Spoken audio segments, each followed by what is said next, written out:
Nous allons accorder un peu de temps pour que d'autres participants nous joignent. Donc, merci de patienter pour 1 ou 2 minutes. Merci d'avoir, bien sûr, joué à ce webinaire. Donc, pour des personnes qui ont besoin de services d'interprétation, ces services sont disponibles.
Bonjour à toutes et à tous et bienvenue à notre deuxième webinaire intitulé, bien sûr,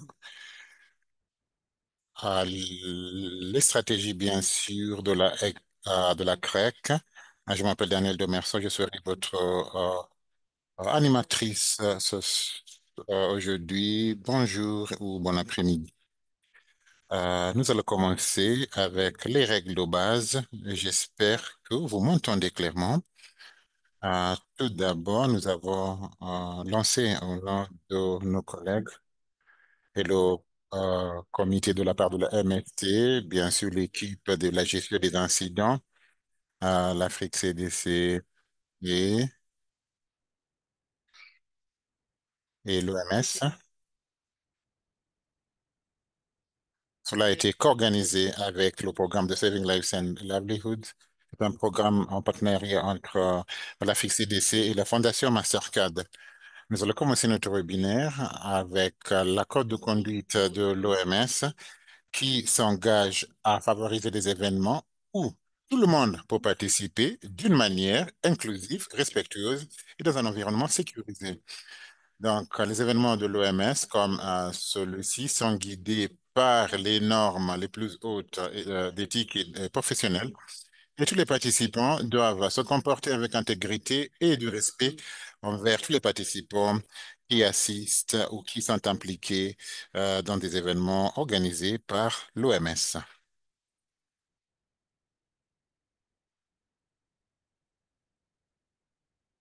Comme j'ai mentionné tantôt, en termes de règles de base, nous avons l'interprétation disponible en anglais, en arabe et en français. Vous pouvez bien sûr essayer de cliquer sur l'icône de la globe bien sûr, pour choisir l'interprétation. Nous avons aussi le bouton questions-réponses. C'est le bouton que nous allons avoir. Bien sûr, vous allez utiliser le fil chat comme nous faisons et pour nous présenter ou pour, bien sûr, parler des problèmes que vous avez avec les euh, canaux d'interprétation ou des problèmes techniques. Et dans la séance questions-réponses, quand nous allons avoir des questions, vous allez être autorisé de lever votre main et poser vos questions directement euh, après avoir activé votre micro. Donc, permettez-moi maintenant de faire ça en français très rapidement.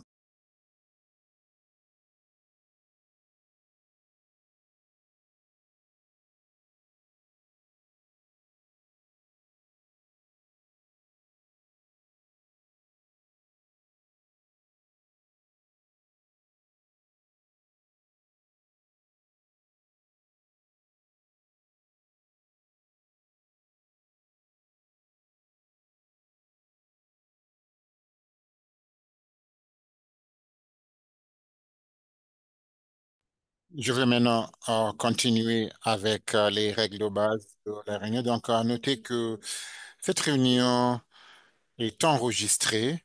Donc, en participant et en assistant à cette réunion, euh, soit en tant que participant, en tant que panéliste, nous prenons ça comme un consentement d'enregistrer cela et partager cela avec des canaux différents pour la formation continue, y compris la plateforme ICO, la plateforme ECHO.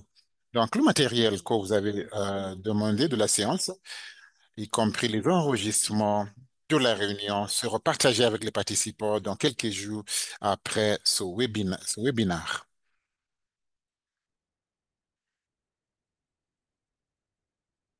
Peut-être vous, vous êtes, si vous voulez vous inscrire, il faut s'assurer que le projet ECO, bien sûr, essaye de recueillir la participation, les questions, les réponses, les commentaires, et aussi les résultats du sondage. Et ça va être partagé, bien sûr, avec l'OMS.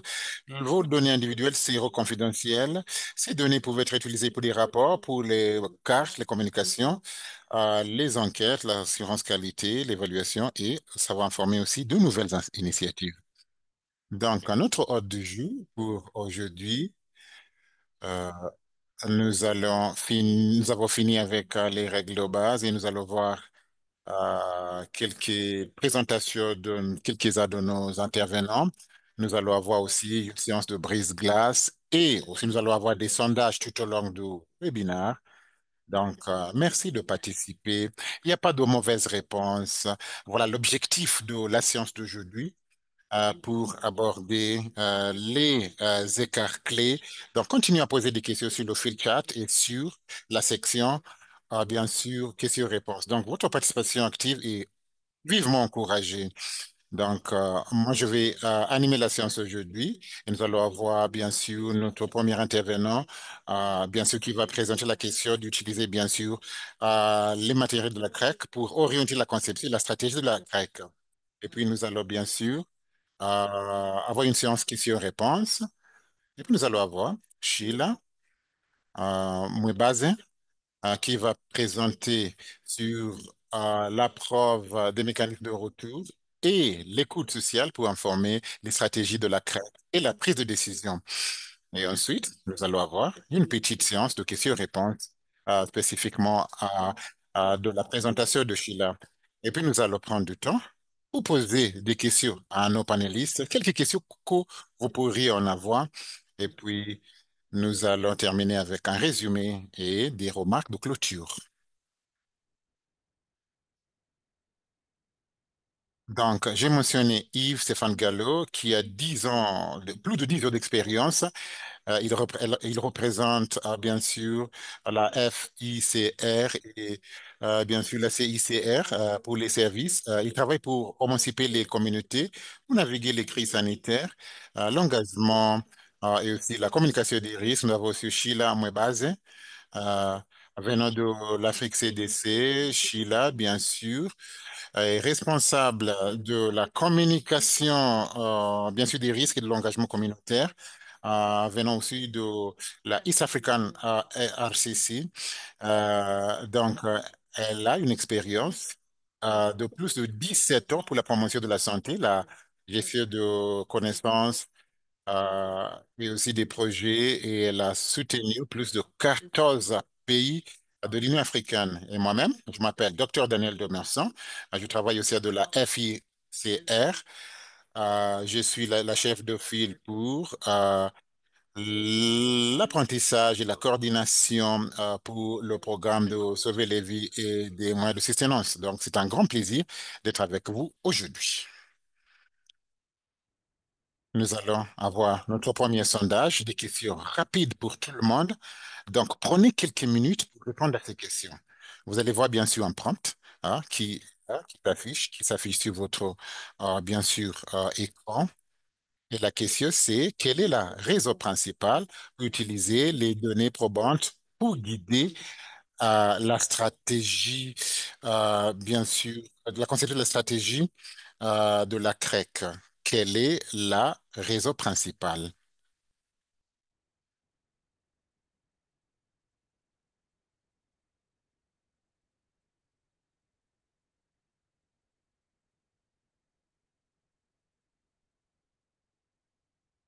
Je vois 16 réponses sur 51 jusqu'à là.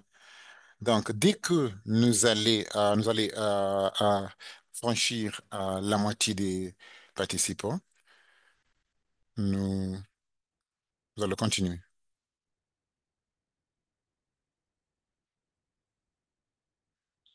28 jusqu'à là. Il nous reste encore quelques personnes.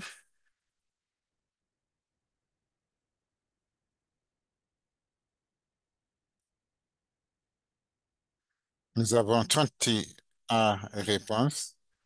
Euh, nous avons bien sûr des réponses pour toutes les raisons citées. Donc, quand nous allons passer au contenu d'aujourd'hui, nous allons bien sûr discuter toutes ces réponses, mais euh, toutes les réponses sont possibles et nous allons voir la raison pourquoi aujourd'hui.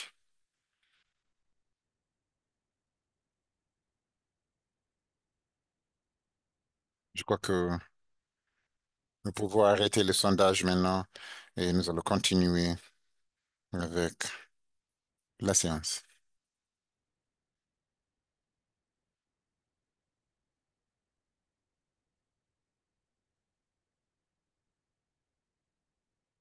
Oui, pour commencer, sur cette séance spécifiquement, nous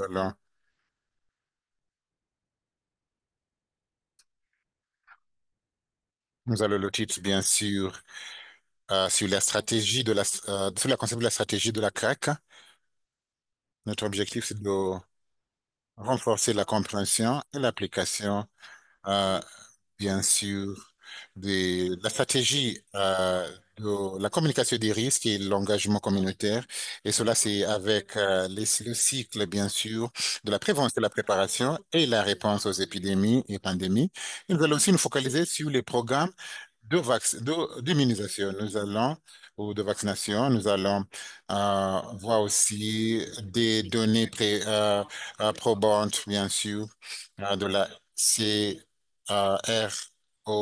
Voilà nos objectifs principaux pour aujourd'hui. Pardon, mon micro était coupé. Donc, prenons un moment de regarder, d'analyser ou bien de voir euh, ce titre et pourquoi nous couvrons ce jeu aujourd'hui. J'espère que vous pouvez voir mon écran.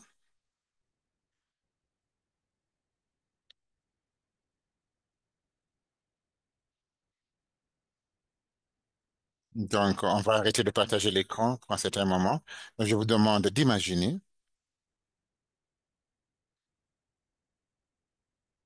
Imaginons un arbre. Pas tous les arbres, mais c'est un arbre qui est grand au corps de la communauté. Ses branches s'étendent vraiment d'une façon large. Ces branches, bien sûr, donnent de la nourriture, de l'abri, fournissent de l'abri. Mais, mais on ne voit pas, non, mais ça ne vient pas des feuilles ou des fruits. Ça vient de l'arbre. Cela, c'est connecté. Nous avons la confiance, l'éthique et la preuve. Et c'est pourquoi, dans beaucoup de manières, avec la communication de la CREC, la communication des risques, bien sûr, et l'engagement communautaire est similaire à ceci. Et nous allons voir pourquoi.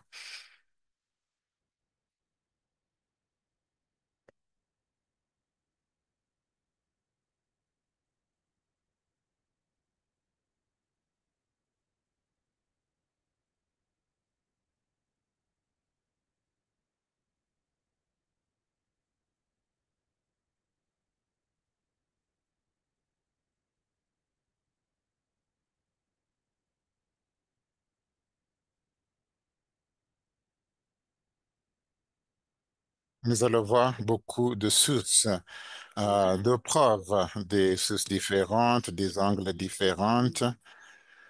Et Sheila va couvrir ceci et nous allons voir cela tout au long de la présentation. Donc là, ce n'est pas la question. Donc, pardon, j'ai eu un problème avec mon écran. Merci beaucoup, Alina, pour le soutien. Donc, on va regarder d'abord les racines. Les racines, c'est la fondation. Donc, ça veut dire que ce sont les sources différentes des données. Et les données, quand ça va nous permettre d'écouter attentivement et d'une manière respectueuse la communauté, écouter les personnes et collecter ces données. Et ces données sont collectées tout en prenant en compte l'éthique, les protocoles qui guident d'une manière de mener la recherche et collecter les données et les preuves. Donc, ces protocoles vont guider aussi nos engagements. La recherche, l'analyse qui va nous permettre de comprendre le terrain, qui va nous aider à comprendre le contexte. Donc, les racines peut-être sont peut-être invisibles aux yeux de beaucoup de personnes, mais en regardant cela, nous allons faire un effort proactif pour comprendre et chercher ces données. Ces données, ces preuves et cette information est essentielle. Donc, sans cela, nos stratégies, nos approches ou nos outils risque d'être déraciné par la mésinformation, manque de confiance ou une mauvaise alignement avec les réalités de la communauté. C'est pourquoi ces données, ces preuves sont clés. Donc, nous avons maintenant l'arbre, oui, le tronc. Le tronc maintenant représente bien sûr la question. Comment est-ce qu'on utilise, nous utilisons cette preuve? Euh, pour bien sûr nous informer sur le travail institutionnel, le travail communautaire et ce planning doit être structuré. Donc, le tronc est là pour soutenir le poids de nos actions dans la prise de décision. Et comme je mentionnais, au niveau institutionnel et communautaire, voilà où nous avons les preuves pour éclairer les stratégies, les politiques, les mécanismes nationaux. Et voilà où nous allons avoir la coordination qui est clé et vraiment critique. Cela veille à ce que les interventions ne soient pas non seulement opportunes, mais sans tailler sur mesure sur les voix des personnes auxquelles nous servons. Donc, nous voyons les branches. Nous avons les branches de l'arbre. On regarde l'écran, vous allez voir que les politiques sont les stratégies. C'est pas vraiment en haut des arbres, mais donc ils couvrent tout pour créer l'environnement de la politique pour favoriser bien sûr le travail de la CREC. Donc les politiques doivent être dynamiques, ils doivent continuer à pousser, ils vont façonner la politique à travers les preuves que nous avons collectées. Et aussi, ils doivent s'adapter, bien sûr, avec le vent de changement. Et le vent de changement, ce sont les voix de la communauté. Et avoir la communication dans les deux sens et avoir aussi des mécanismes de retour qui sont clés. Il faut continuer à avoir des retours continus et des conversations dans toute forme. Cela demande beaucoup de formalités.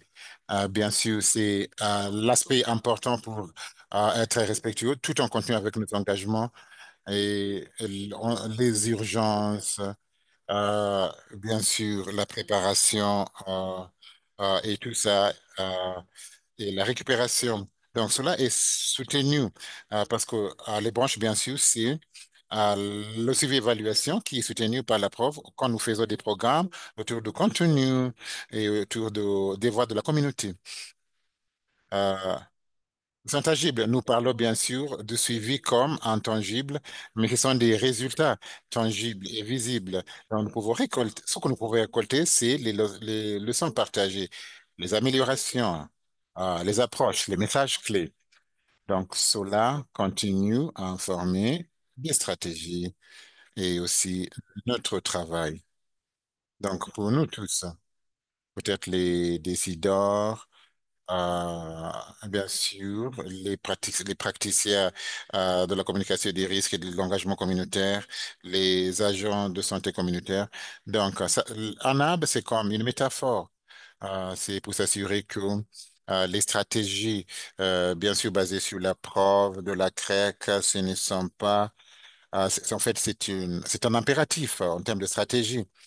Quand les politiques sont enracinées par les réalités de la communauté et nourries par les retours et aussi les questions éthiques, elles sont plus fortes, plus durables.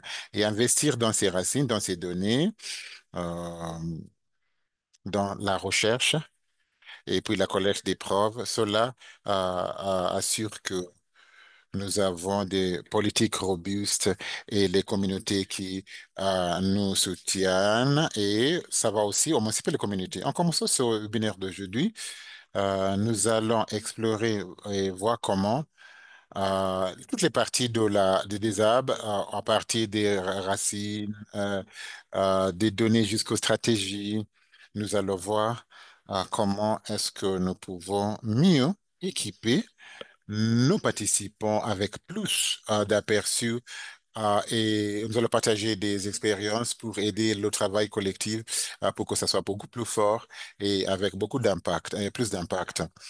Je vais dire ceci avant de passer la parole à notre premier intervenant. Chaque point de données, c'est une histoire. Tout protocole de la recherche des preuves, c'est un guide pour notre processus. Et tout retour est important. Ensemble, nous pouvons s'assurer que les efforts de la communication des risques et l'engagement communautaire ne sont pas basés seulement sur la preuve, mais restent profondément humains. Donc, commençons avec notre premier intervenant, Yves-Stéphane Gallo.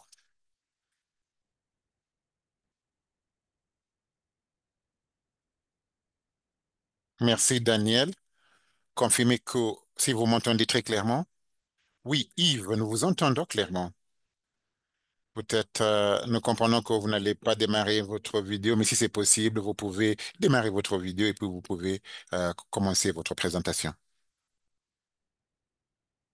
Merci beaucoup. J'espère que tout le monde peut me voir et que tout le monde est à mesure de voir mon écran également.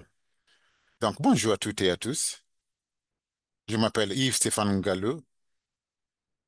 Moi, je suis le coordinateur de le service collectif de la CREC. Donc, nous allons voir comment nous pouvons utiliser les données pour façonner, bien sûr, notre réponse de la CREC ou la stratégie de la CREC.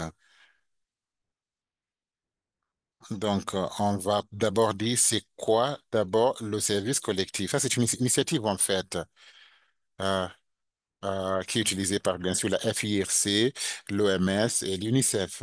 C'est une initiative à à stratégies clés et d'abord, c'est la coordination et maintenant, nous voulons que les gens augmenter l'adoption, bien sûr, euh, l'adoption des comportements, bien sûr, par les communautés affectées. Donc, la deuxième stratégie, c'est sur les données pour l'action. Et ici, nous soutenons la génération des preuves pour informer les politiques, le programme, mais aussi la prise de décision. Et le dernier point, c'est sur les capacités sur demande et aussi le soutien. On va parler bien sûr de la question de renforcer bien sûr la capacité durable de la CREC au niveau du pays et pour bien sûr la prévention, la préparation et réponse aux épidémies, des pandémies. On peut faire ça en fait à distance. Quand nous parlons de l'utilisation de la preuve pour informer la stratégie de la CREC. Nous savons que la stratégie de la CREC, c'est de mettre, bien sûr, la communauté au centre. Et pour nous, pour mettre la communauté au centre de ce que nous faisons, il y a beaucoup de choses qu'on doit prendre en considération. Donc, qu'est-ce que nous devons comprendre? Quand nous voulons mettre la communauté au centre de ce que nous faisons d'abord, il faut comprendre les préférences des gens et les besoins concernant l'accès à la formation. Quels sont les canaux préférés de communication pour ces personnes? La langue préférée, la langue qu'ils parlent dans les communautés que nous intervenons. En mettant en œuvre cela, il faut comprendre aussi l'évolution des besoins des gens et de leurs priorités. Il faut comprendre le système qui marche et les services qui sont sur place. Et si ces services existent, comment est-ce qu'ils sont accessibles? Il faut comprendre la confiance à ce service. Dans la politique, euh, euh, et aussi ce que le gouvernement partage, ce que partage et aussi d'autres parties prenantes. Il faut comprendre aussi la capacité qui existe au sein de cette communauté. Euh, Nous savons que la crise va commencer et va se terminer dans la communauté. Donc, il faut comprendre les capacités existantes des membres et ça, c'est très important. Il faut comprendre aussi les systèmes de croyance, des normes socioculturelles et aussi les traditions existantes dans la communauté dans lesquelles nous intervenons. Il faut comprendre aussi les ressources disponibles et la connaissance des individus dans la communauté pour tirer parti. Il faut comprendre aussi la perception des gens, les attitudes, les pratiques et les comportements.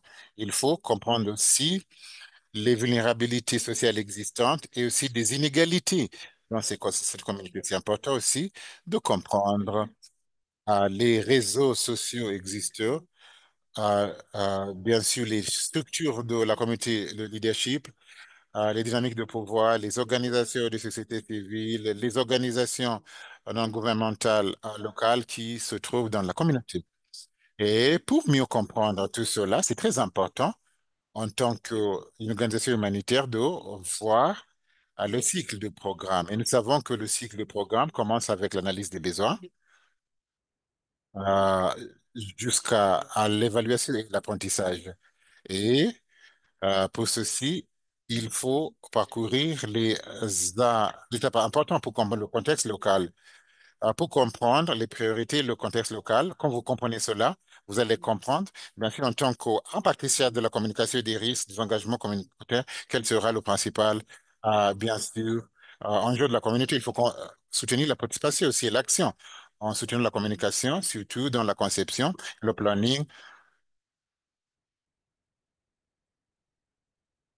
Répondre aux lacunes et aussi dans la mise en œuvre, nous devons aussi prendre des décisions opérationnelles et aussi le plan d'action doit aussi impliquer les membres de la communauté.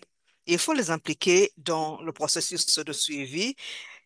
Pourrait s'agir des mécanismes de feedback qui leur permettent de vraiment interagir de façon régulière. Nous devons aussi mesurer comprendre les leçons qui peuvent être retenues pour les activités futures. Nous devons aussi renforcer les systèmes communautaires par rapport à notre intervention aujourd'hui. De même, en travaillant pour vraiment façonner notre stratégie RCCE, nous devons comprendre qu'il y a plusieurs façons qui peuvent être utilisées pour collecter des données. Il y a des données qualitatives, les méthodes plutôt qualitatives et quantitatives de collecte de données.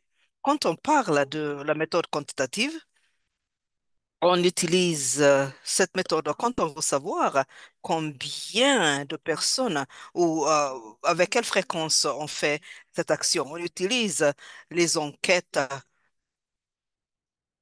et à travers cette méthode, on touche un grand nombre de personnes et on utilise des questionnaires structurés qui peuvent nous aider à tester des théories concernant des situations différentes. Les membres de la communauté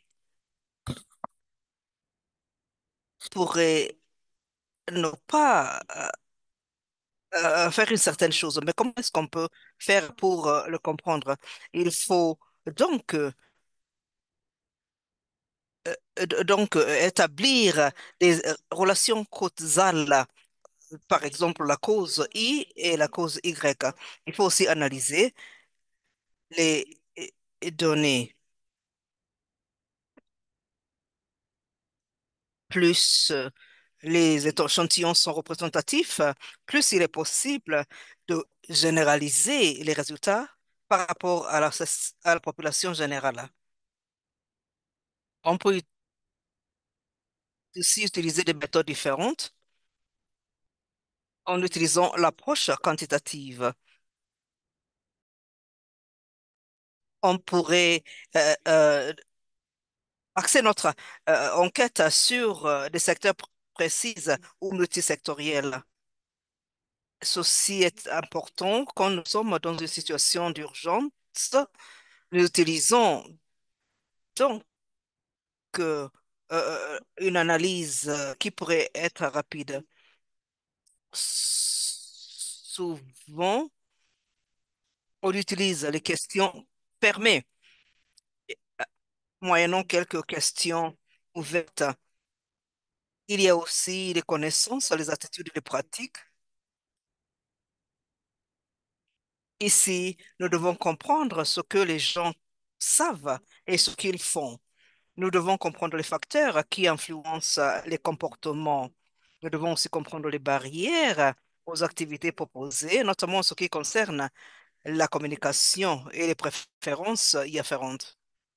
Il y a aussi les enquêtes de perception.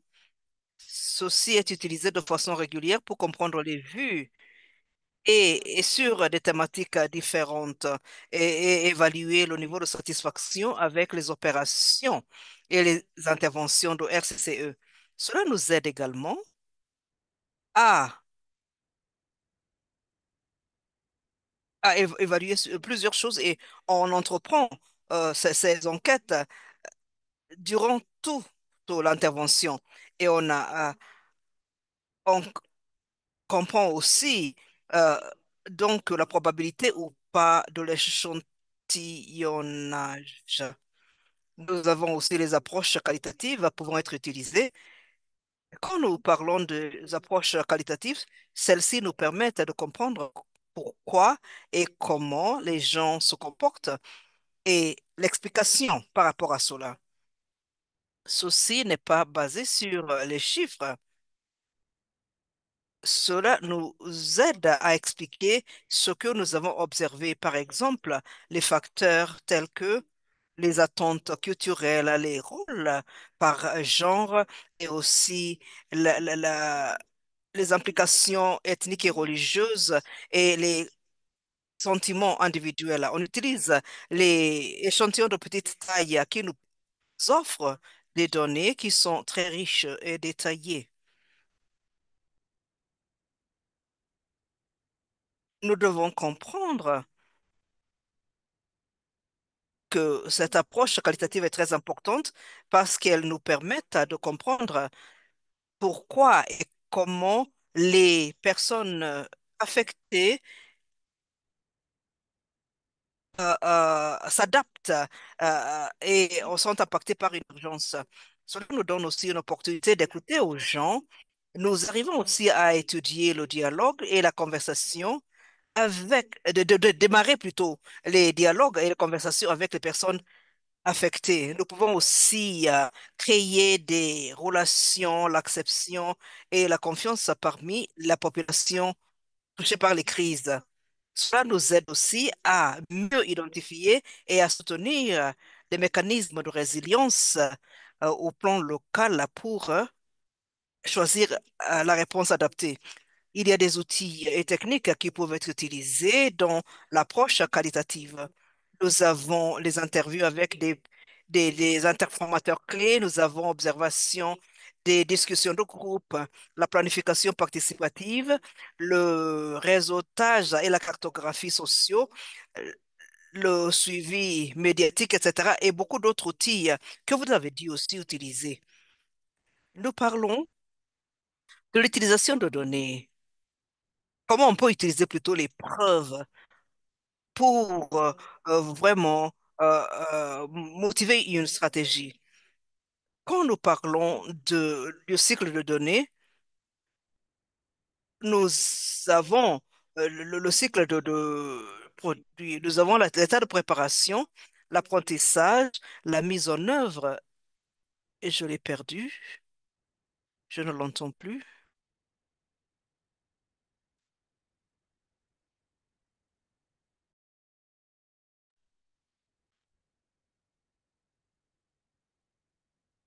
Et je ne sais pas s'il parle, je ne l'entends pas.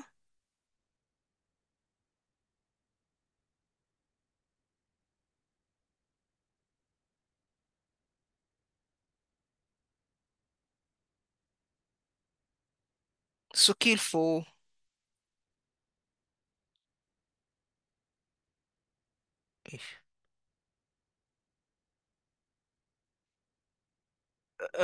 Yves a disparu. Il doit avoir des problème de connectivité. Vous êtes de retour, Yves. On vous a perdu pendant quelques secondes.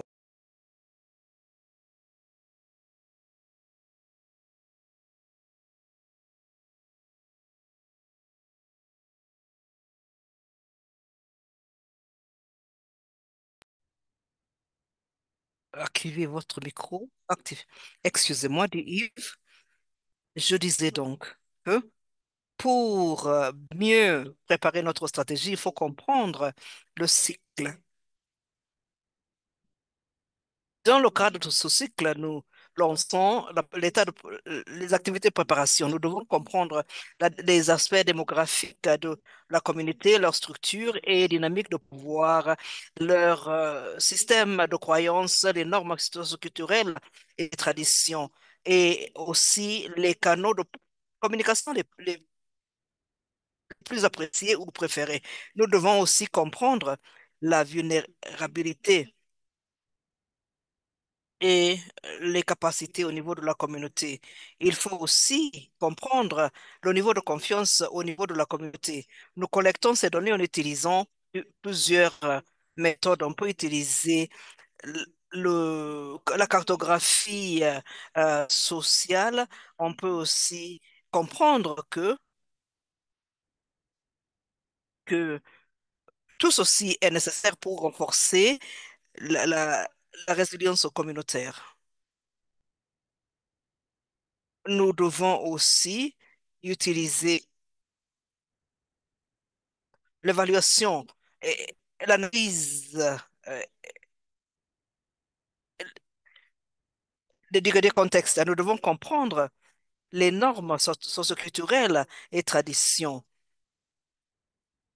Nous devons aussi comprendre les relations cognitives et la communication et aussi les vulnérabilités.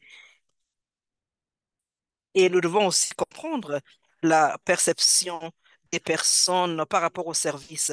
Les données sont collectées en utilisant différentes méthodes. On utilise des, de l'observation, l'analyse de la diversité de genre, et toutes ces méthodes sont utilisées pour comprendre le contexte, pour bien préparer notre approche. Il y a aussi la planification et la conception, une phase importante.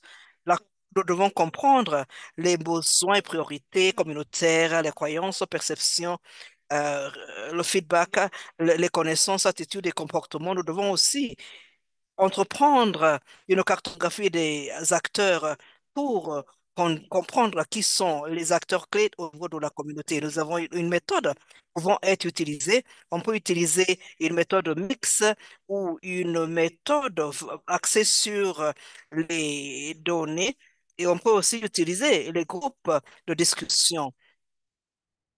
Cela peut aussi renforcer les actions communautaires et aussi la participation. Dans le cadre de la participation et le suivi, nous devons comprendre les priorités de la communauté. Et en avançant, nous devons comprendre comment ces priorités sont établies et nous devons aussi comprendre les perceptions, les connaissances, attitudes et comportements. Nous devons aussi comprendre le niveau d'engagement communautaire et aussi leur satisfaction. On peut utiliser différents outils de recherche, par exemple les enquêtes statistiques, les analyses de comportement social, etc. Et ceci nous aide à identifier la stratégie appropriée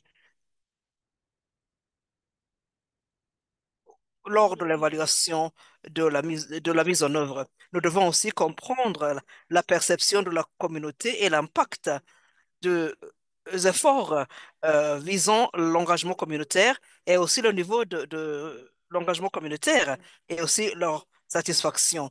On peut les faire en utilisant les enquêtes axées sur la satisfaction. On peut utiliser des interviews et utiliser des méthodes mixtes. Cela nous aidera à évaluer l'impact des actions entreprises. Nous devons donc utiliser ces outils et approches différentes et vous pouvez consulter le hub d'engagement communautaire pour trouver les outils. Il y a des outils qui peuvent vous aider à entreprendre les enquêtes différentes et vous pouvez les trouver dans la boîte à outils. Nous avons des ressources très riches que je vous invite à consulter. Vous pouvez aussi demander du soutien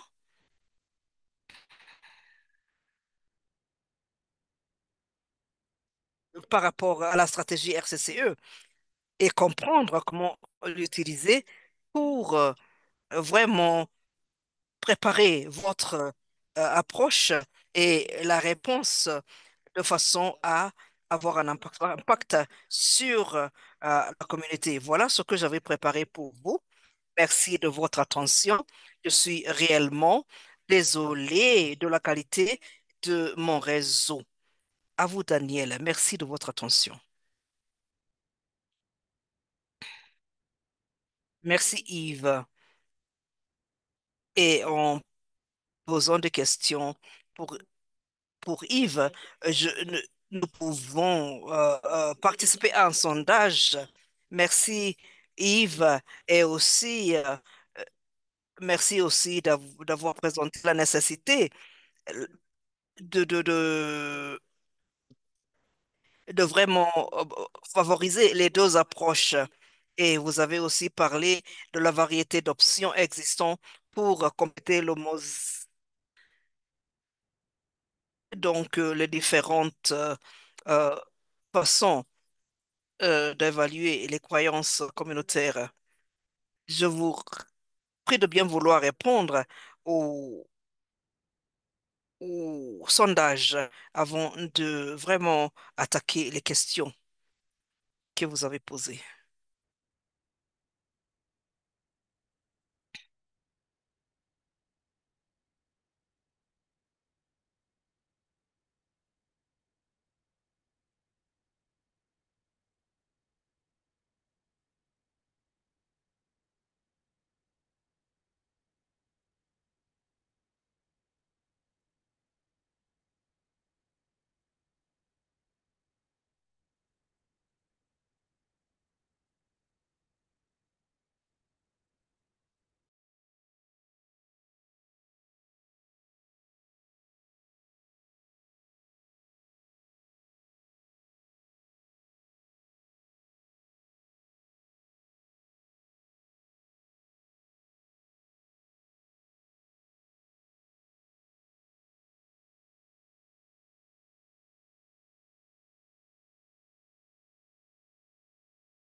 Vous pouvez utiliser le bouton Q&A, questions et réponses. Cela nous aide à vraiment euh, prendre connaissance des questions auxquelles il faudra répondre.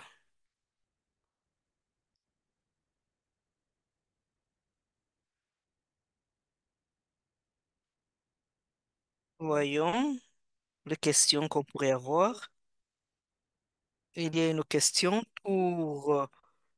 et je suis sûr que vous pouvez le lire.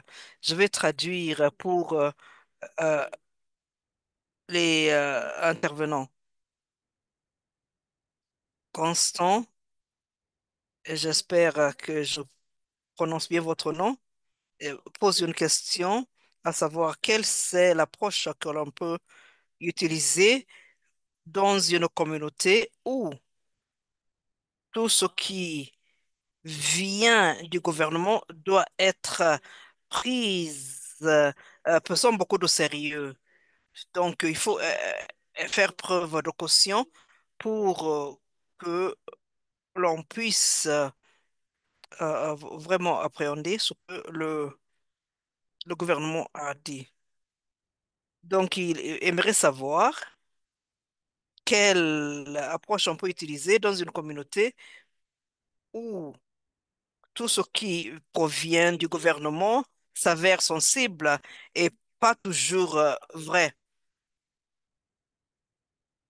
Je, j'utiliserai la méthode qu'on utilise le plus souvent. On peut utiliser le mécanisme de feedback de la Croix-Rouge et Croissant Rouge. On peut également utiliser la méthode de UNICEF qui est une méthode rapide qui demande aux gens de répondre aux questions. C'est une méthode très facile à utiliser. On peut aussi mettre en place une enquête de perception de la communauté et on peut choisir un thème spécifique pour évaluer le niveau de satisfaction des membres de la communauté.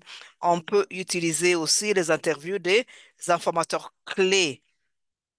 On peut aussi utiliser des groupes de discussion. En gardant à l'esprit que, en utilisant toutes ces méthodes, quand on diffuse les résultats, il faut assurer l'anonymat, la confidentialité pour qu'il n'y ait pas de riposte. Et les informations peuvent être très sensibles. Merci beaucoup, Daniel. Je ne sais pas s'il y a d'autres collègues qui voulaient ajouter des éléments de réponse au cas de besoin. Merci, Yves. Je ne sais pas si vous voulez ajouter, s'il y a des gens qui veulent ajouter des éléments à la réponse donnée par Yves. Oui, bonjour, collègues. En ce qui concerne les interventions, des données collectées, on peut développer des interventions ou même préparer des messages qui vraiment évoquent les préoccupations de la communauté. Voilà, Yves a donné les outils de collecte de données. Quand il s'agit de développement des interventions et aussi de cadrage de messages, je vais en parler plus longuement dans la séance qui va suivre. Merci. Je pense que les deux réponses nous ramènent à la communauté. Quelles sont les réponses, les réactions de la communauté? Donc, tout ce que nous faisons euh, prend en compte la communauté. Il y a une question similaire que je pourrais poser. C'est une question qui vient de la fonction chat. Heureusement, je l'ai vue. Je vous prie de bien vouloir mettre les questions dans la rubrique connue. Vacha de Libéria pose la question de savoir quelle est l'approche la plus efficace de collecte de données sur les les thématiques sensibles pèsent, par exemple, les hommes qui ont des rapports sexuels avec les hommes, parce que ces réponses pourraient avoir un impact, notamment en ce qui concerne la réponse à la Mpox. Merci beaucoup pour ces questions très intéressantes et sensibles. C'est quelque chose que nous rencontrons dans beaucoup de pays. Je crois que la méthode la plus efficace que l'on peut utiliser, à mon avis, consiste en des discussions. Et il s'agit de groupes de personnes qui ne peuvent pas être exposées dans le contexte politique précis. En ayant des discussions en groupe, on peut obtenir des informations et en utilisant des interviews avec des informateurs clés, on peut aussi obtenir des informations. Donc, il faut observer ce que les gens disent et ce qu'ils font au niveau de la communauté. Il faut donc euh, appréhender les connaissances, les attitudes.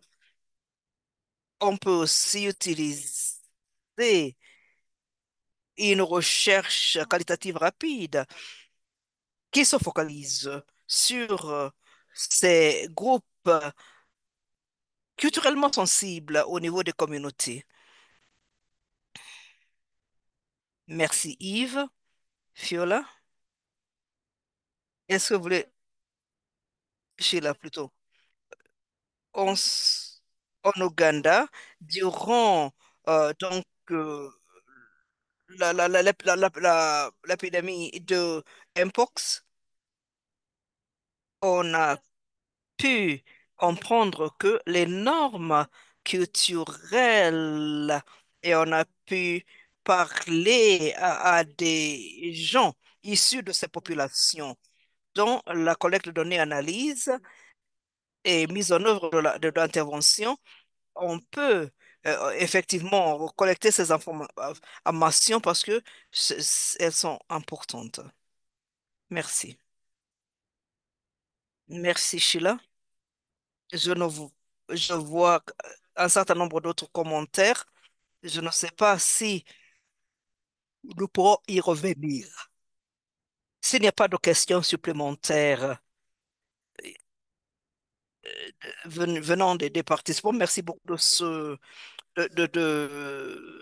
cette présentation. Maintenant, nous allons écouter Sheila. On pourrait peut-être avoir une ou deux questions en attendant.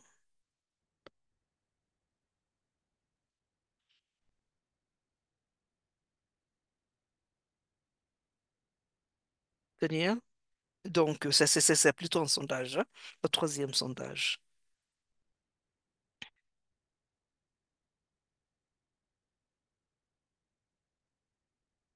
Nous allons prendre une question. Entre-temps, vous pouvez vous préparer. Vous pouvez donc vous préparer après la première question. La première question, vous pouvez répondre à la première question, s'il vous plaît. Vous avez donc un lien à cliquer sur vos écrans et nous passerons une minute sur cet exercice.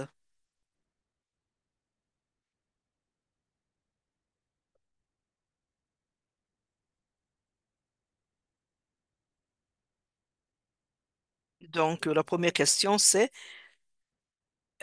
laquelle des réponses décrit le mieux le mécanisme de feedback que vous pouvez utiliser pour vraiment façonner les messages en matière de RCCE.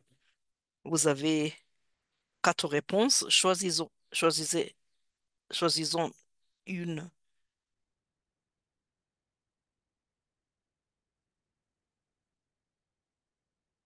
Donc, vous pouvez répondre et puis on peut continuer.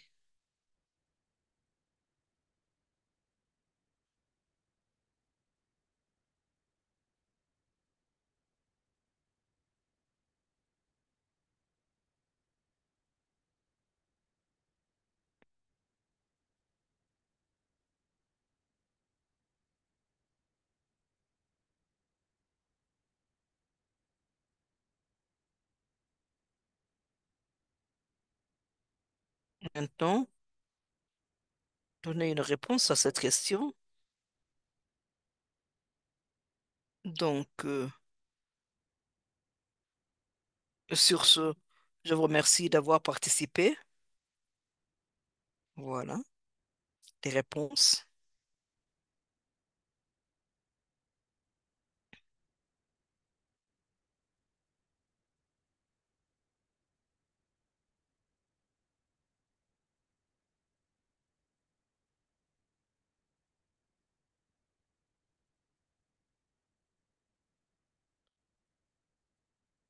Très bien.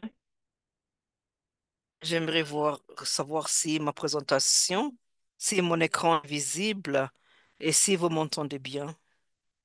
OK, très bien. Pour me présenter, je suis sur la basée. Je suis responsable technique à Africa CBC dans les questions de communication. Je suis basé à Nairobi. Je vais partager sur les preuves issues des mécanismes de feedback,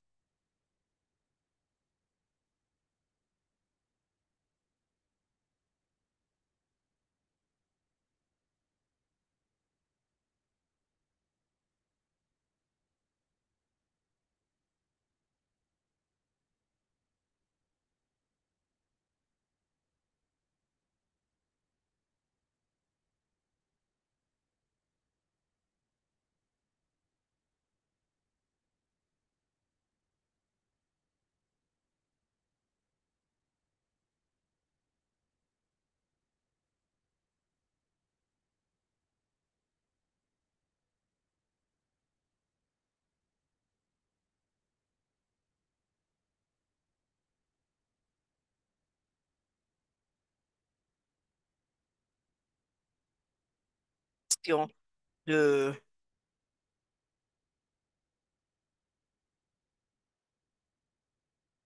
Francisca. Donc, nous allons voir à comment ou plutôt transformer en action.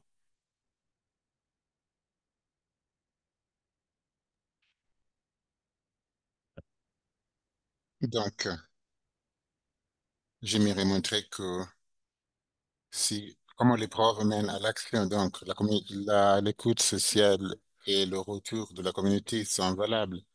Mais l'impact est utilisé pour voir comment pouvoir utiliser des stratégies en temps réel. Donc, c'est une approche proactive pour détecter, pour comprendre et pour répondre à la mésinformation. Avant cela, nous ne savons pas les efforts du public. Nous avons quelques exemples sur l'écran. Les deux exemples viennent du Cameroun.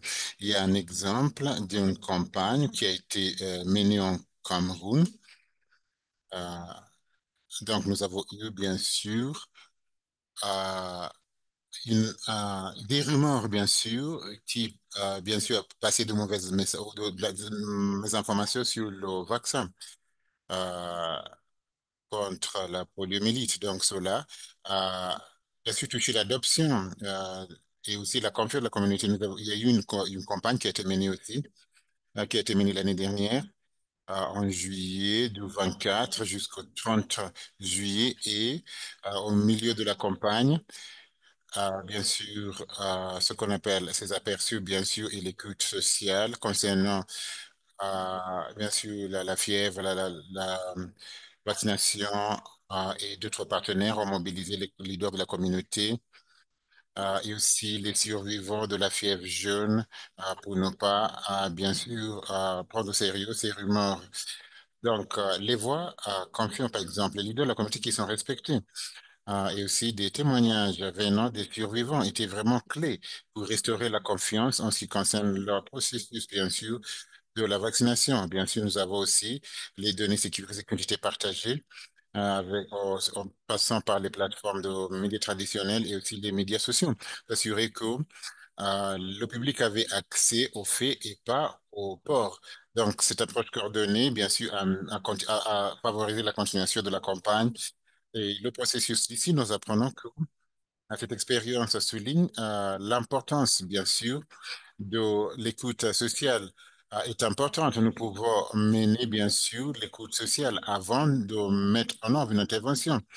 Avant l'intervention, pendant l'intervention et aussi après la formation. Donc, l'écoute sociale nous aide à restaurer la confiance publique en ce qui concerne la vaccination en détectant et en abordant la question de la mésinformation. L'écoute sociale fournit non seulement une réaction, bien sûr, donc cela va aider à restaurer la confiance.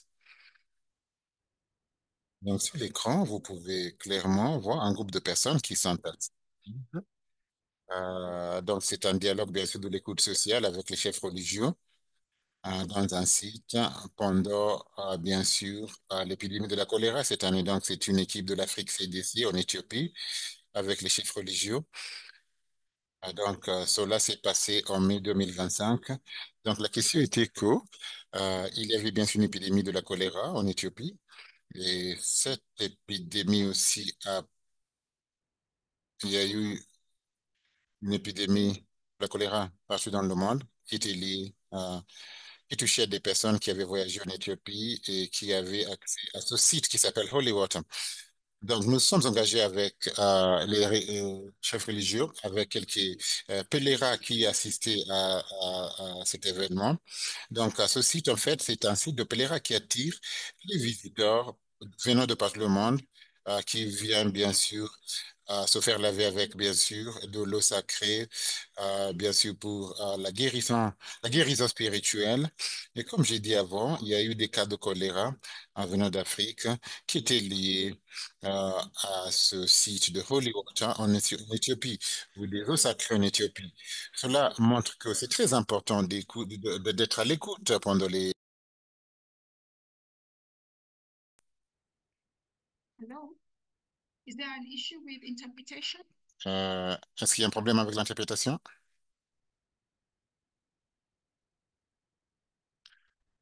Il y avait eu un problème avec des canaux, mais je crois que ce problème a été résolu. Est-ce que nous pouvons continuer? Alina? Oui, nous pouvons continuer sans problème. Donc, en passant maintenant au système de l'écoute sociale pour aborder la question de la mésinformation, c'est très important de suivre le sentiment public. On peut utiliser, bien sûr, des outils numériques comme Talkwater, CrowdTangle et Twitter, bien sûr, pour faire un suivi de rumeurs, bien sûr, et les mêmes informations. Cela va nous permettre de comprendre l'humeur du public. C'est important aussi, bien sûr, à, à arrêter bien sûr cette information fausse au lieu d'arrêter bien sûr pour cela se répandre. Donc cela nous aime bien sûr à formuler des messages qui sont corrects. Donc nous avons aussi la question d'informer la communication sensible. Donc il faut ajuster les stratégies de communication basées sur nos aperçus de l'écoute sociale pour augmenter la pertinence et l'efficacité des messages de la santé publique. Donc, cela va bien sûr s'occuper des préoccupations actuelles. Donc aussi la question de mesurer l'impact d'intervention. C'est très important et que nous faisons suivi des changements dans l'attitude du public et la mésinformation, la tendance de la mésinformation. Cela va nous aider à évaluer bien sûr la réussite des interventions, identifier les stratégies pour l'amélioration continue. Donc en combinant les outils numériques, les engagements basés sur la communauté et aussi les mécanismes basés sur la communauté, le retour. Nous pouvons bien sûr faire le suivi, bien sûr, des choses comme les rumeurs et lutter contre les fausses nouvelles. Donc, voilà les stratégies qu'on utilise assez souvent dans la CREC. Et nous avons les médias de masse, l'interpersonnel, l'engagement communautaire. Nous utilisons aussi les plateformes numériques. Donc, sur la communication de masse, nous avons la radio, la télévision, les journaux locaux et ces outils pour faire la sensibilisation très rapidement. Comme cela va être démontré plus tard dans la campagne de sensibilisation du Mpox, un exemple venant de la RDC. Comment est-ce que nous pouvons intégrer ces aperçus? Nous pouvons les intégrer dans les messages de la radio et de la télévision et cela pourrait être adapté pour s'adresser aux préoccupations. Donc, à l'autre, c'est la communication interpersonnelle.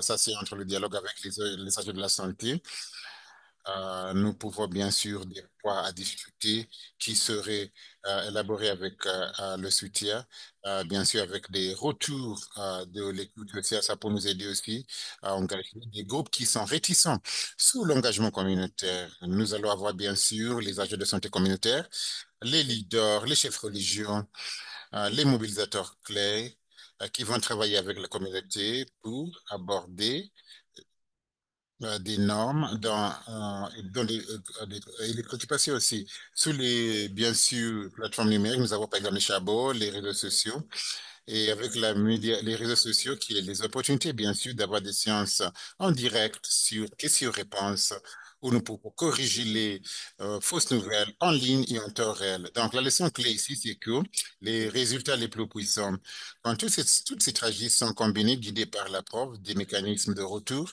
et aussi l'écoute sociale. Quand il s'agit maintenant de la question, d'aborder la question de la résistance des vaccins et la mésinformation, comme Yves nous a parlé, quel type de sondage vous pouvez avoir, bien sûr, qualitatif, les enquêtes qualitatives et quantitatives. Il faut combiner, bien sûr, cela euh, les aperçus du comportement et aussi les analyses que nous avons obtenues, bien sûr, des outils. Nous allons ajouter aussi les mécanismes de retour et aussi les potentiels qu'ils évoluent sur, comme nous avons parlé, par exemple, l'évaluation rapide va nous aider à comprendre les questions portant sur l'acceptation du vaccin. Nous allons identifier les raisons vers l'attitude positive, vers la vaccination. Par exemple, je peux vous donner toujours un exemple de l'Ouganda. Il y a eu une demande de vaccin de Mpox. Parmi la population clé, ça serait bien d'utiliser ces outils pour comprendre pourquoi il y a l'acceptation. Quelles stratégies ont été mises sur place pour, bien sûr, la demande accrue pour la vaccination, pour comment est-ce qu'on peut faire d'autres pays.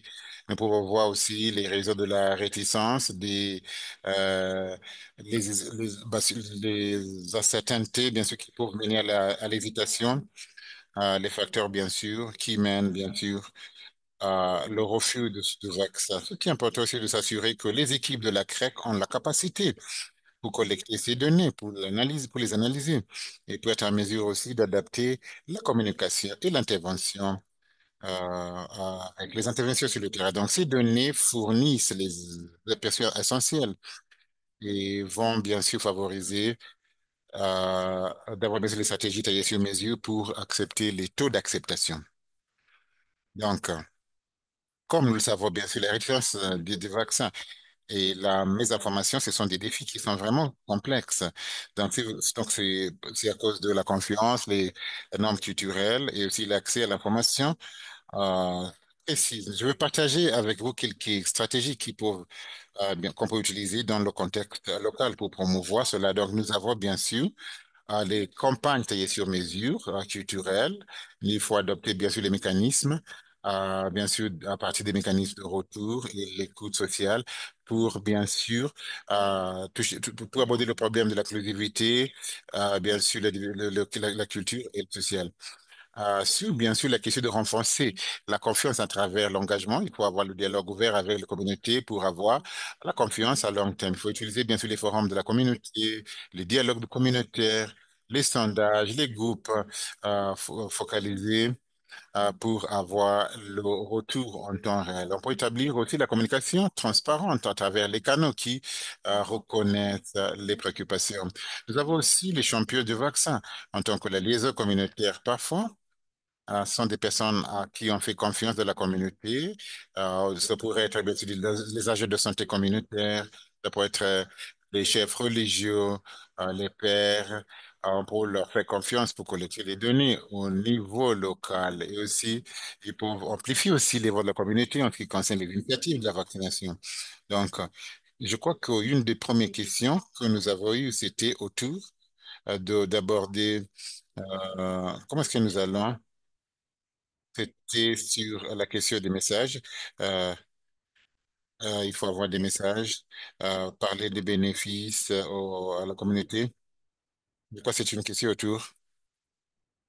Comment est-ce que vous allez euh, aborder les communautés qui sont sensibles aux initiatives du gouvernement. Donc, encore une fois, en écoutant leurs préoccupations en tant qu'une communauté et aussi reformuler des messages, des interventions euh, qui sont cadrées autour les bénéfices, la protection et aussi les actions collectives. Cela pourrait aider à avancer cela. Donc, ici, j'aimerais partager une vidéo avec vous et cette vidéo a été conçue par, bien sûr, le pilier de IMST, la CRAC. Donc, le, le Mpox Continental, c'est une collaboration entre l'Afrique du Sud et l'OMS avec d'autres partenaires comme la IFC, la FICR, l'UNICEF. Donc, au début de l'épidémie du Mpox en août l'année dernière, il y avait une enquête qui a été conduite par Infodemic Response Alliance africain. Il y avait beaucoup de des informations sur le Mpox et ensemble nous avons pu conçu quelques euh, courtes vidéos qui ont été postées en ligne sur les canaux de l'Afrique du CDC, OMS, et cela nous a aidé bien sûr à traiter ce problème.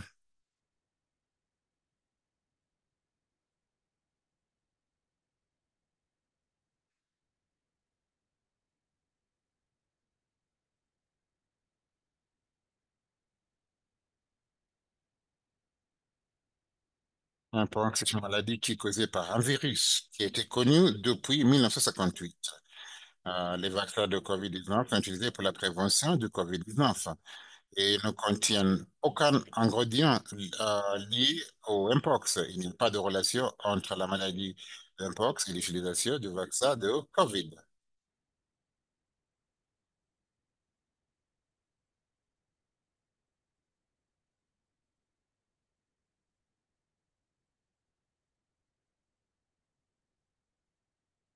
Donc, voilà un exemple sur comment l'écoute sociale peut mener à la communication rapide, euh, pour contrer cette information avant, bien sûr, que cette information ne soit pas répandue.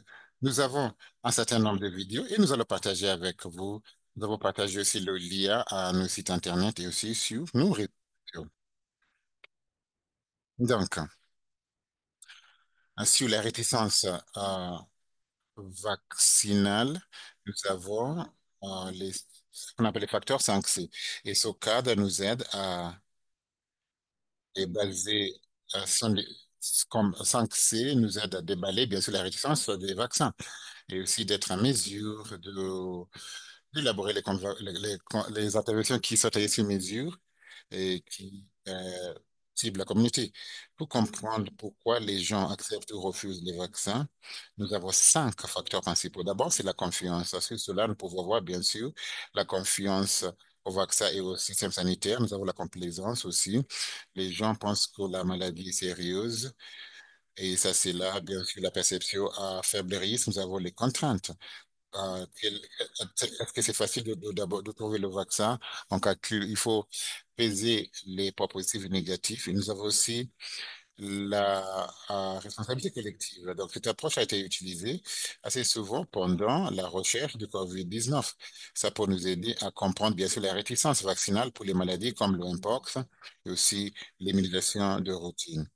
Comment est-ce que l'écoute sociale peut intervenir pour nous aider à détecter, par exemple, la confiance, la mise en formation, bien sûr, dans la sécurité des vaccins et son efficacité? Et comment ça pour appliquer cela pour adopter nos messages? Nous pouvons utiliser bien sûr les messagers à qui on fait confiance et les données transparentes sur la complaisance. Ça va, donc, là, cela comprend des commentaires. Qui savent bien sûr la sévérité des maladies. Nous pouvons utiliser bien sûr les données et les histoires des survivants ou des personnes qui ont été vaccinées. Quand il s'agit des contraintes, cela comprend les choses comme l'accès aux structures sanitaires, la distance à la structure sanitaire, même aussi l'accès aux vaccins. Parfois, vous trouverez que quand les gens vont à ces structures sanitaires, il n'y a, les vaccins ne sont pas dans le stock. Et aussi, par exemple, quand vous vaccinez les populations clés, comme les travailleurs de sexe. Il faut considérer, bien sûr, l'heure où ils seront disponibles dans la rue, et ça, c'est la nuit. Et ici, un élément que je disais, il faut ajuster les horaires de la clinique, lors de la vaccination, et aussi avoir aussi des sensibilisations mobiles pour, bien sûr, être proche de la communauté. Sur la vaccination, vous pouvez demander plus d'informations avant de décider. Et aussi, ça, c'est en ligne avec la question où les gens sont obligés d'attendre leur ami qui va d'abord se vacciner. Et si rien ne se passe sur cet ami, il n'y a pas il n'y a pas d'effet secondaire, donc ils vont se dire, voilà, maintenant, je peux me faire vacciner.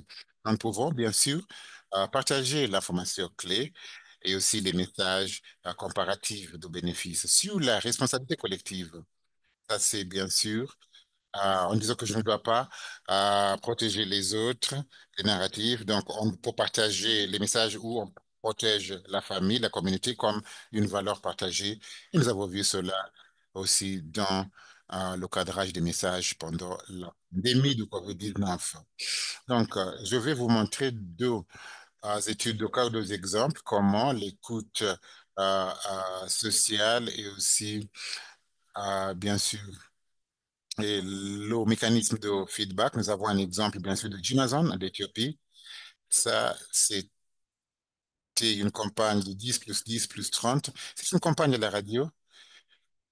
Nous avons utilisé, bien sûr, la communication interpersonnelle qu'on menée dans la région d'Oromia en octobre 2023, 2020, 2020 jusqu'en janvier 2020. Voilà où nous avons décidé le format de 10, 10, 30. Donc, il y a eu une pièce de théâtre de 10 minutes. Et puis, bien sûr, la discussion des adultes de terre qui a pris 10 minutes. Nous avons conclu avec, bien sûr, un segment où nous avons eu une émission où on passait à l'antenne. Donc, cette émission s'est passée pendant quelques mois en passant par les langues locales. Nous avons bien sûr ciblé les districts ruraux en termes des résultats. L'intervention, bien sûr, a augmenté la couverture de Penta 3, surtout dans les zones d'intervention, de 64,6 à 84,3%. L'intervention a amélioré, bien sûr, les connaissances et les attitudes des aides-soignants vers la vaccination et aussi à la réduction dans la malconception, bien sûr, sur la sécurité et les effets secondaires. Bien sûr, la question de passer à l'antenne nous a aidé, bien sûr, à corriger ces fausses nouvelles. Donc, les facteurs de succès, on a fait ça en langue locale. Nous avons aussi, bien sûr, les histoires pertinentes et culturelles. Nous avons, bien sûr, les 10 minutes de pièces de théâtre, bien sûr, des discussions animées par les agents de santé. Nous avons aussi l'engagement en passant par l'antenne à la radio, en posant des questions. Il y avait la communauté qui a appelé et l'information qui a été partagée aussi. Et nous avons aussi les messages répétés et cohérents qui ont commencé en octobre en 2020, qui a pris sa fin en janvier 2021. Donc, un autre exemple, c'est, bien sûr, c'est la question du impact en RDC. Nous avons vu que l'écoute sociale a été intégrée dans tous les niveaux. Donc, l'écoute sociale a été intégrée donc, le planning de la CREC de Mpox dès le début. On crée une fondation pour les interventions basées sur les preuves. Nous avons aussi, bien sûr, la question de tracer, bien sûr, en passant par plusieurs canaux, par les radios, les communautés, le dialogue communautaire. Et aussi, nous avons fait le suivi sur les réseaux sociaux. Cela a créé un système complet. Bien sûr, des retours. Nous avons eu aussi le système des réponses adaptées. Nous avons eu des semaines de la CREC hebdomadaire et nous avons aussi les messages qui ont été rapidement adaptés pour bien sûr démystifier des rumeurs sur les mythes. Il y avait des ports sur l'infertilité, mais grâce à l'écoute sociale, l'équipe sur le terrain a pu bien sûr rédiger les messages, les foires aux questions pour adresser le problème, bien sûr, des fausses nouvelles. Sur la mobilisation communautaire, il y a eu, bien sûr, le modèle de l'action de cellules. Nous avons mobilisé, bien sûr, les personnes à qui on fait confiance dans la communauté, à travers la conversation, bien sûr. Et ce sont des outils qui sont déployés et qui sont mis en œuvre en RDC comme une réponse de l'épidémie du Mpox.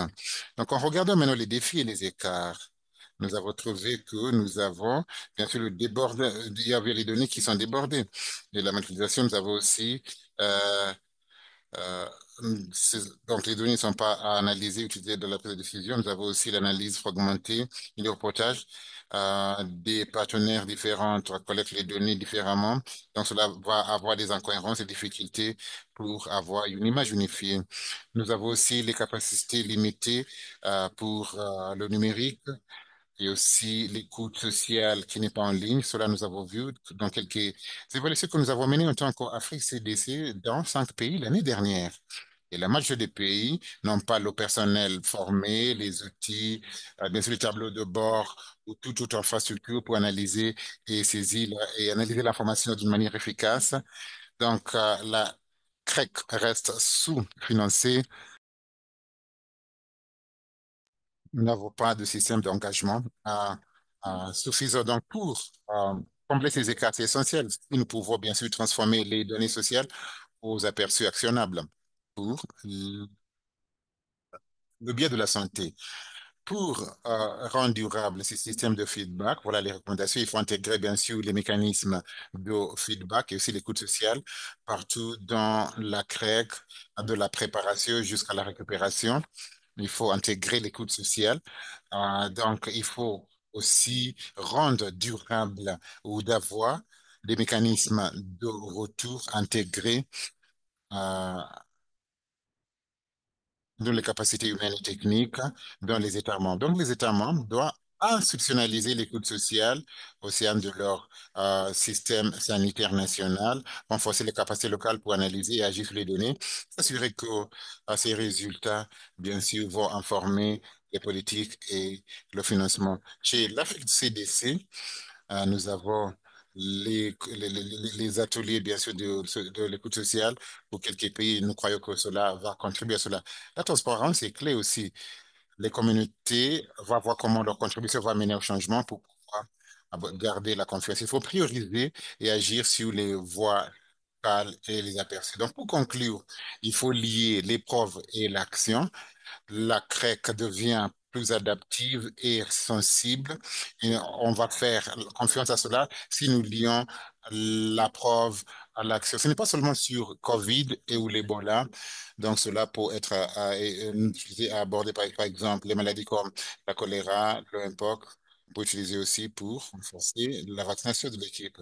Alors, le feedback comme un outil démontre euh, comment on montre que renforcer la communauté aussi, ça promeut de l'écoute à l'action.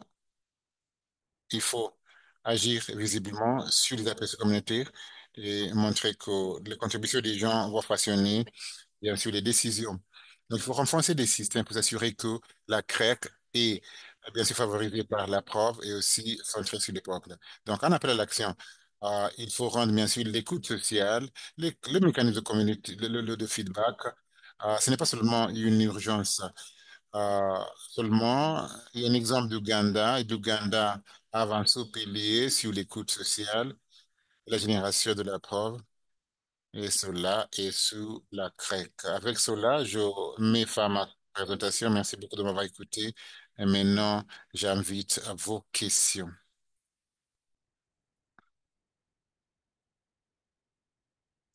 Merci beaucoup, Sheila,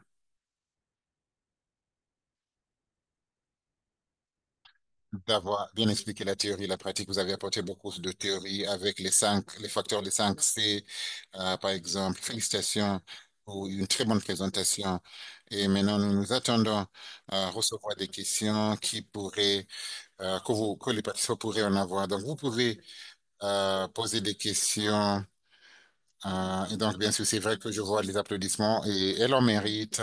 Vous pouvez commencer à poser des questions à Sheila. Entre-temps, nous allons vous poser des questions et nous allons afficher un sondage tout en attendant si vous avez des questions, même, je sais que c'est un champ d'application qui était un peu, peut-être vous êtes lié à l'équipe de l'Afrique CDC.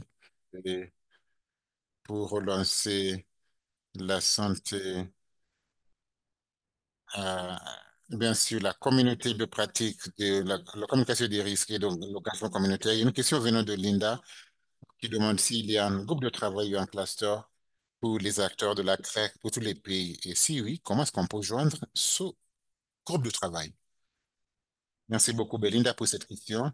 En tant que l'Afrique CDC, dès le début de la pandémie de la COVID-19, nous avons eu une communauté de pratique continentale. Nous avions aussi un comité et la communauté de pratique se rencontrait de façon régulière. On essaie de renforcer la CREC, surtout autour de la COVID-19.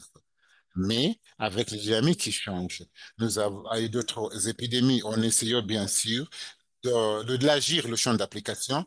Nous travaillons en étroite collaboration avec le comité principalement et quelques-uns de nos partenaires pour élargir le champ d'application de cette communauté de pratique pour inclure bien sûr le comportement social et le changement. Nous essayons de voir aussi d'intégrer bien sûr la promotion de la santé dans la communauté de pratique. Une fois que nous allons finaliser, avec les thèmes de référence, nous serons à mesure de vous contacter, vous les membres, pour nous joindre. Donc, pour cette communauté de pratique, nous avons normalement les directeurs venant des ministères de la Santé, mais nous essayons aussi d'élargir cela. Nous envisageons également d'avoir les comités régionaux de pratique dans la région de l'Afrique de l'Est. Nous avons 14 membres de l'UA. Nous avons les pays de l'EAC, la Corne de l'Afrique. Nous avons des pays venant des îles. Nous allons travailler aussi sur les comités de pratique régionales pour les inclure dans la communauté de pratique. C'est un travail en cours, mais nous allons partager des détails plus tard. Ça, c'est magnifique en tant que nouvelle, surtout avec les publications récentes sur l'expérience sur la COVID-19, le PH, la CREC. Donc, nous nous attendons à entendre beaucoup plus de votre part. Je vais parler au nom de tous les participants et des partenaires. Je ne vois pas beaucoup de questions.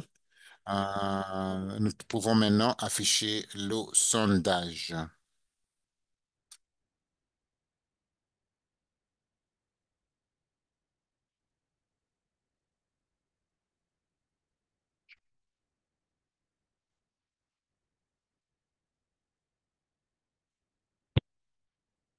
Quelques minutes pour répondre aux questions du sondage. La première question euh, pose la question de savoir laquelle des stratégies proposées est la meilleure pour aborder le problème d'hésitation au vaccin. Et il y a aussi, deuxième question,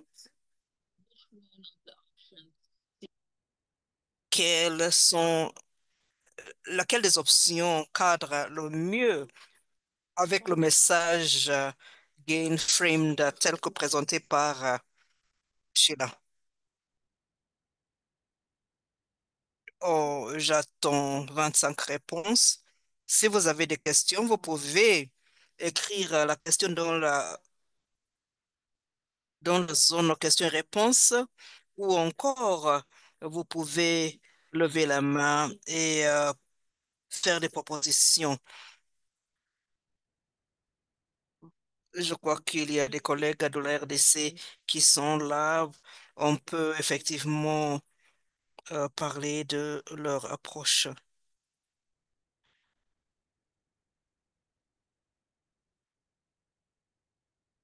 Donc, mettez vos réponses. Attendez, je ne vois pas de questions. Sheila, ceci est lié à la question qui était posée avant. Est-ce qu'on peut penser aux exemples de meilleures pratiques en matière de collecte de preuves, notamment ce qui concerne les groupes difficiles d'accès. Par exemple, les populations malentendantes ou malvoyantes. Par exemple, est-ce que vous pouvez nous offrir un moyen de collecte de données auprès de ces populations, une approche créative? À vous, Sheila. En ce qui concerne la collecte de données auprès des personnes malvoyantes, les outils peuvent être euh, préparés en braille pour que ces personnes puissent répondre aux questions. On peut aussi leur permettre de poser des questions en utilisant le braille. Mais je crois que les personnes handicapées, notamment les malentendantes, pourraient participer aux interviews avec des informateurs clés, avec une personne en qui ils ont confiance.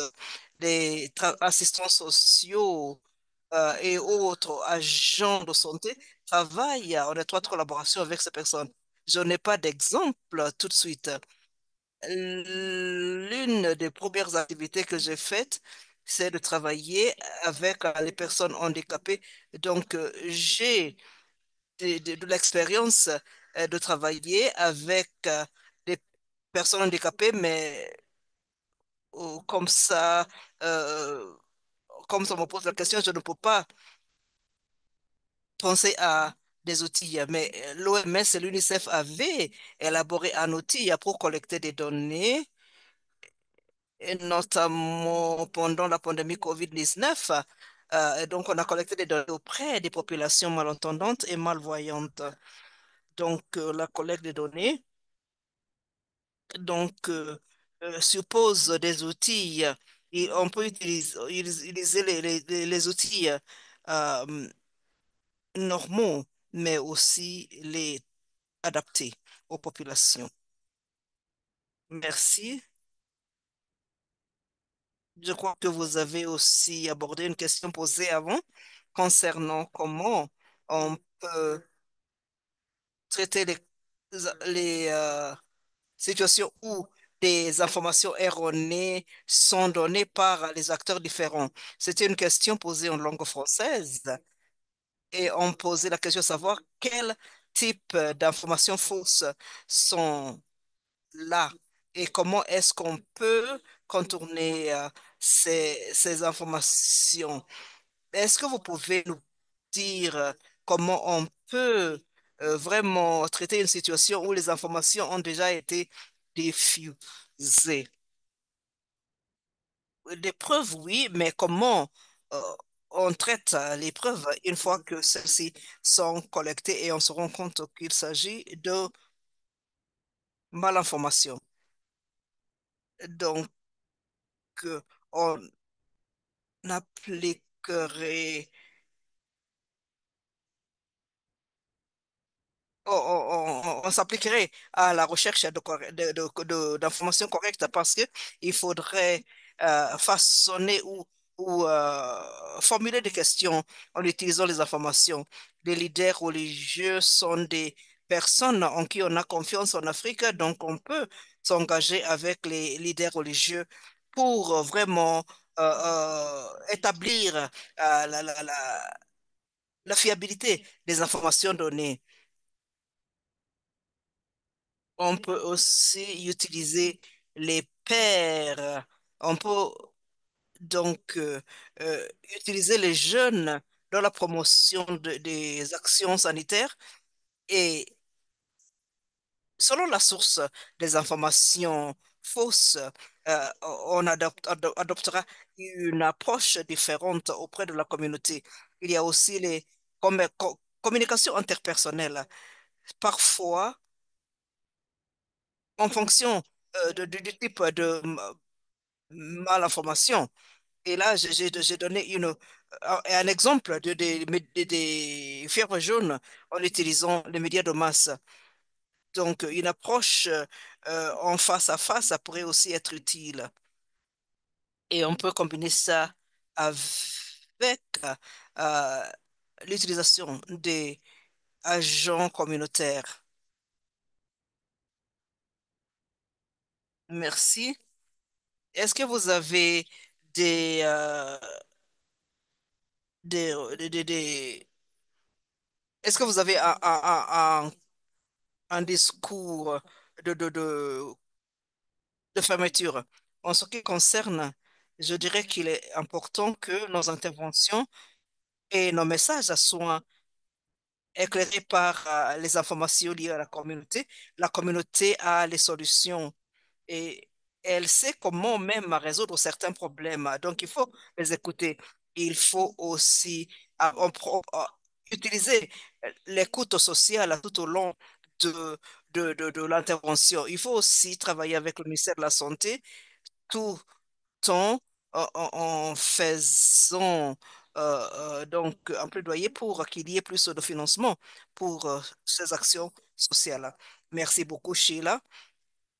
Je crois que la présentation de Yves et la vôtre nous ont permis de couvrir les différents aspects de, des preuves et comment on peut les utiliser à travers la communication et tout au long de la réponse aux pandémies et aussi la période de recouvrement ou de rétablissement. On peut donc dire que nous utilisons les preuves pour tous les aspects de formulation de stratégie et de préparation de messages et aussi l'adaptation plutôt des stratégies. Ceci était très clair. Je crois que même la première question était basée sur ça. Nous, nous utilisons donc les résultats des recherches dans notre travail dans le cadre de RCCE et aussi dans le système de suivi-évaluation.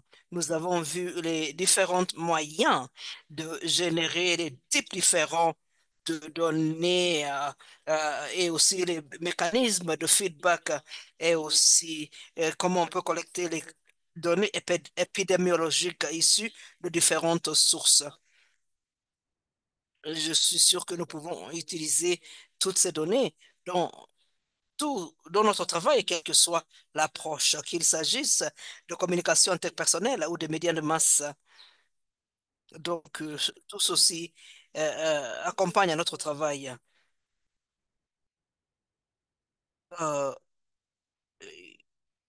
L'importance de cette thématique était évidente dans les questions. Il est important d'assurer la coordination. Ceci a déjà été dit. Il faut s'assurer qu'il y a toujours coordination des activités et aussi nous devons traiter les questions et les approches avec les parties prenantes. Et aussi, il faut aussi savoir comment diffuser les informations. Par exemple, il y a des exercices de suivi au niveau local. En conclusion, c'était un réel plaisir de vous écouter, poser des questions concernant l'application pratique quant à l'utilisation de la RCCE, tout en veillant à ce que la communauté puisse avoir une voix. Nous avons aussi parlé du partage de données autour des interventions communautaires. Nous avons hâte de partager d'autres informations ou d'autres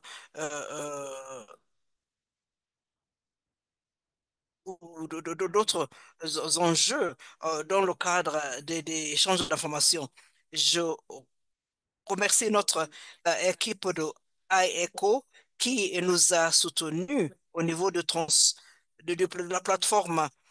Je remercie aussi les interprètes qui ont facilité la compréhension de la réunion par des personnes parlant des langues différentes aujourd'hui.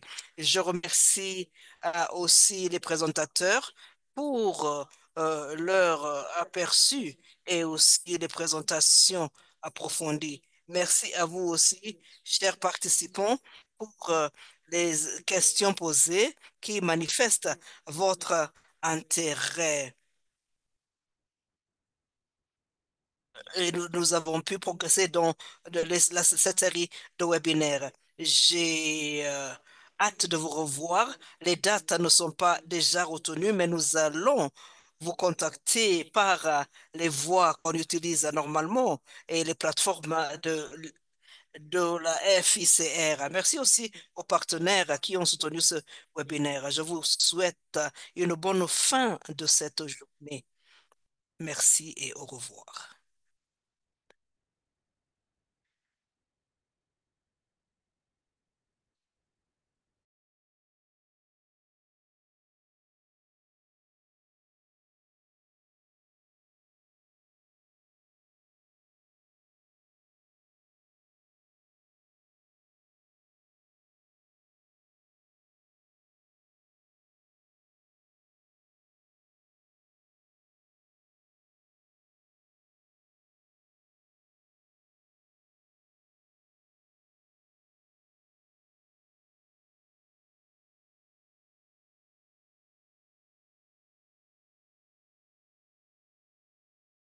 La réunion sera ouverte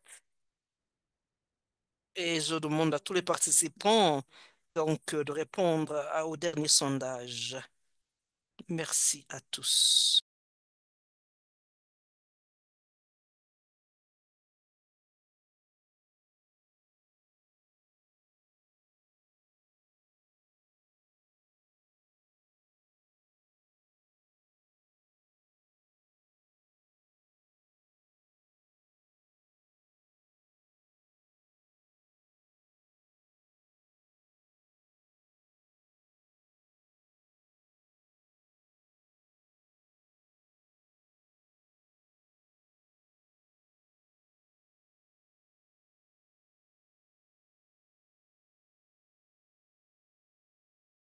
Et à toutes les personnes qui sont présentes, Amadi, tout le monde va acheter.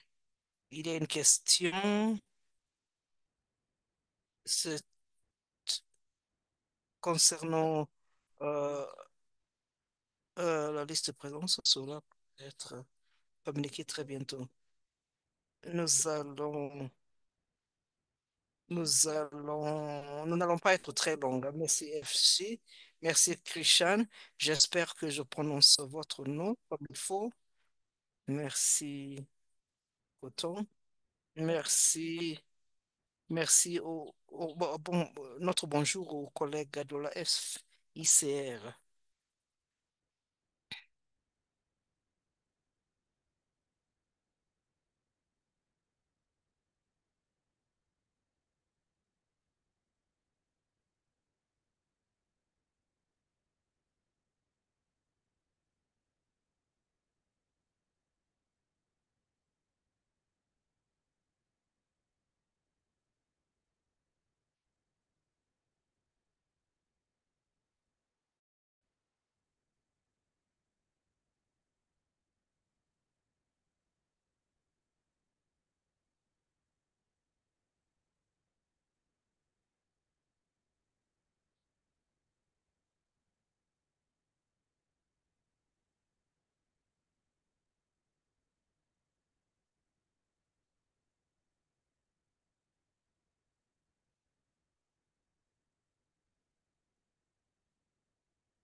Merci encore tout le monde.